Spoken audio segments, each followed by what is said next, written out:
Hey party people, ready for a tale that will make your hair stand on end? Tonight, we're diving into a story wilder than a llama on roller skates. Buckle up because this is going to be one unforgettable ride. The legendary tale of the principal's house party. Yes, you heard that right, the principal's house party. You know the one, right on Elm Street, the street that everyone whispers about? That Victorian mansion with more stories than your grandma's Thanksgiving dinner? It's the kind of place that gives you chills just by looking at it. Legend had it that Principal Thompson, the strictest principal in town, a man who could silence a classroom with a single stare, had a secret life. He turned into a party animal when the clock struck 5. Imagine that. Of course we had to see it for ourselves. Curiosity got the better of us. So picture this. Friday night, stars twinkling like disco balls in the sky. The perfect setting for an adventure. My buddies and I, armed with more enthusiasm than common sense, were ready for anything.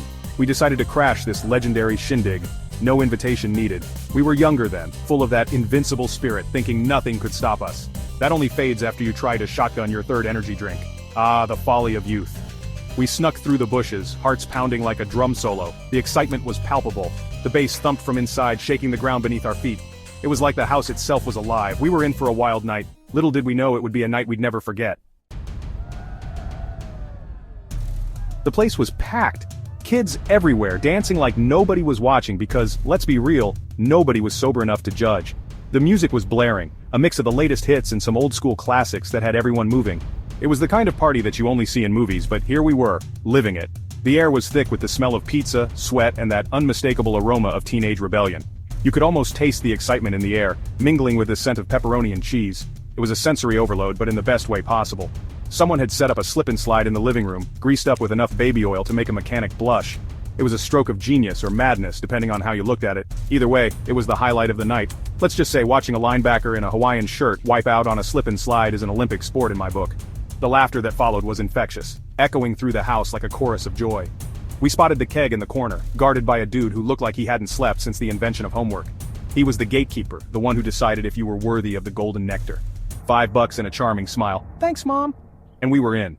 It was a small price to pay for a night of unforgettable memories. Now I'm not condoning underage drinking, but let's just say the punch was spiked with enough sugar to fuel a rocket to Mars. It was the kind of punch that made you feel like you could conquer the world, or at least the dance floor.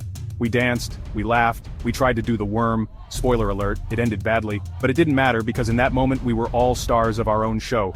It was pure unadulterated chaos, and for a few glorious hours, we were invincible. The night was a blur of lights, laughter, and the kind of freedom that only comes with youth.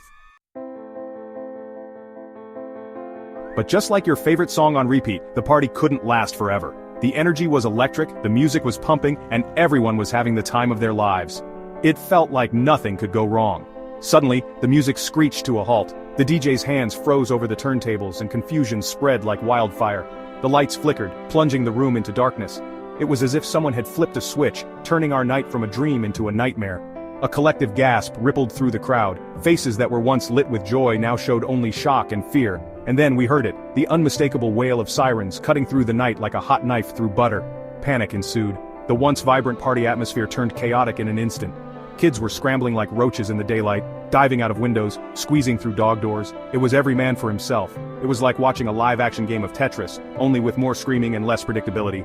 Bodies collided, and shouts filled the air as everyone tried to find an escape route. We managed to escape, sprinting through the night with adrenaline pumping through our veins. The cold air hit our faces, but we didn't stop running.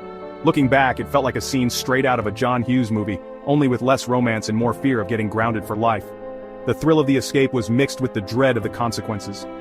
The next day, rumors spread through school faster than the flu in a kindergarten classroom. Everyone had their own version of what happened. Principal Thompson was gone, shipped off to live with his aunt in Alaska, or so the story goes. His sudden departure only added to the mystery.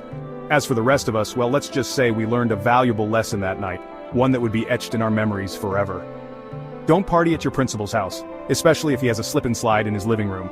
It's a recipe for disaster, and trust me, you don't want to find out the hard way. But hey, this is a judgment-free zone, folks. We all make mistakes, right? What's your craziest party story? Hit me with your best shot in the comments below. And while you're at it, don't forget to like, subscribe, and share this video with your friends. Let's spread the laughter and the cautionary tales far and wide. Remember kids, party hard but party smart. And maybe, just maybe, leave the slip and slides to the water parks. Stay tuned for more hilarious stories coming soon.